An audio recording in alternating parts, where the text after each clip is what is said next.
Lab 20, example 3. We have the quadratic function f of x equals negative 3x squared plus 2x plus 1. We want to find the vertex, the x-intercepts, the y-intercept, and the range of this function. So first off, we're going to find the vertex. The vertex is going to be a point. So we're going to find the x value and the y value of our point.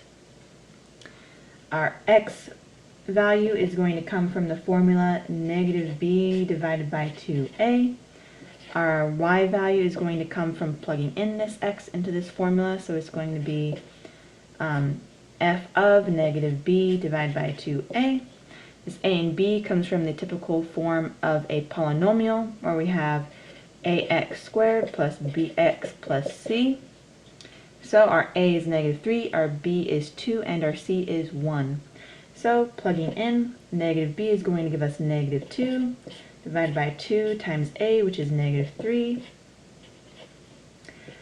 This is going to give us negative 2 divided by negative 6, and this simplifies to 1/3. Moving on to our y is going to be plugging in this 1/3 into this function up here. So our y is equal to negative 3 times 1/3 squared plus 2 times 1/3 plus 1.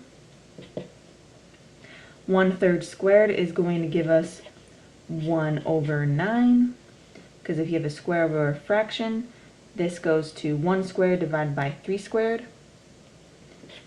And then we have 2 times 1/3, which is just 2/3 plus 1. Negative 3 times 1/9 is negative 3/9 plus 2/3 plus 1. Negative 3/9 simplifies to negative 1/3 plus 2/3 plus 1. To add all of these, we want to have the same denominator. Two of the fractions have the denominator 3, so we're going to rewrite 1 with a denominator of 3. We can rewrite 1 as 3/3. And now that we've done that, we can add the numerators. So negative 1 plus 2 plus 3 is 4 divided by 3.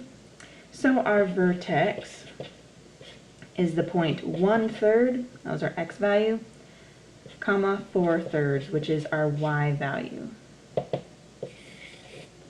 So that's our vertex. Rewriting our function up here. We want to find our x-intercepts next.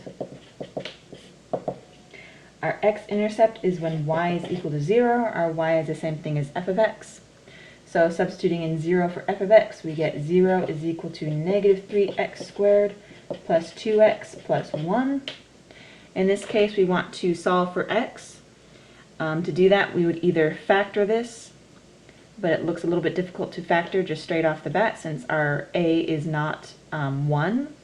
So we're going to plug it into the quadratic formula, which is x is equal to negative b plus minus the square root of b squared minus 4ac divided by 2a.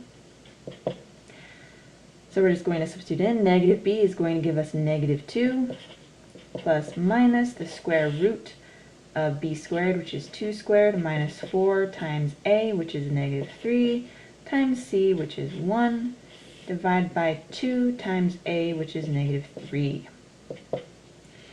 So, simplifying this as much as we can, we have negative 2 plus minus 2 squared is 4. We have 4. Negative 4 times negative 3 times 1 is going to give us positive 12. Divided by 2 times negative 3, which is negative 6.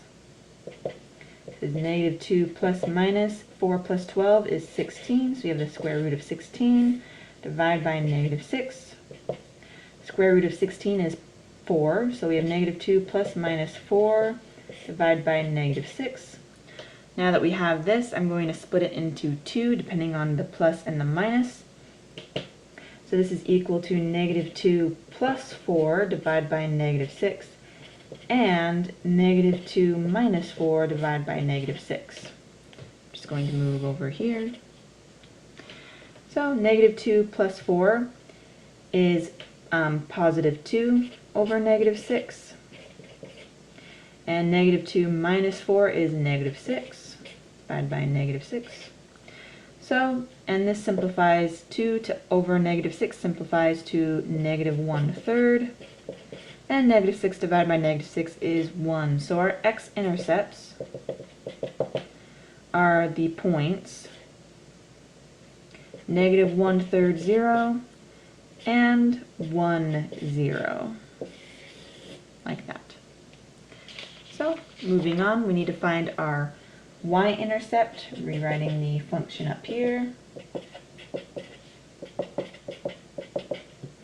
Our y-intercept is going to be when x is equal to 0.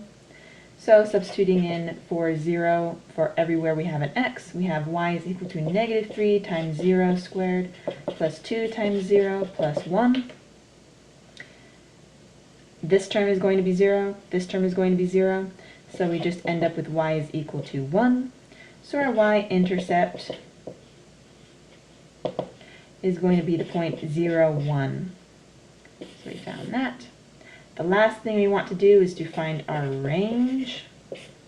Our range is our possible y values. So we're going to have to look at our vertex. Our vertex was the point 1/3, 4/3. And a function like this is a parabola, and a parabola comes in two forms. Either it opens up if it's positive, or it opens down if it's negative. Because there's a negative in front of the term of our x squared term, we know that it's going to open downwards. If it was positive, it'd open upwards. So we can kind of look at a graph real quick. So using our vertex, we have 1/3 here, 4/3 here. So our vertex is going to be a point like that. We know it opens downwards, so it probably will look something like this. So if you look at our possible range of y values going from negative to positive, we know that there's a point from negative infinity. So for our y values, if we go out, we touch the function, we go out to, and we are able to touch the function all up until we have 4/3. If we are above 4/3, no matter how far we go out, we cannot touch the function. So our possible y values ranges from negative infinity, going up, going from bottom to top, and it goes to 4/3, including 4/3. So that's a bracket.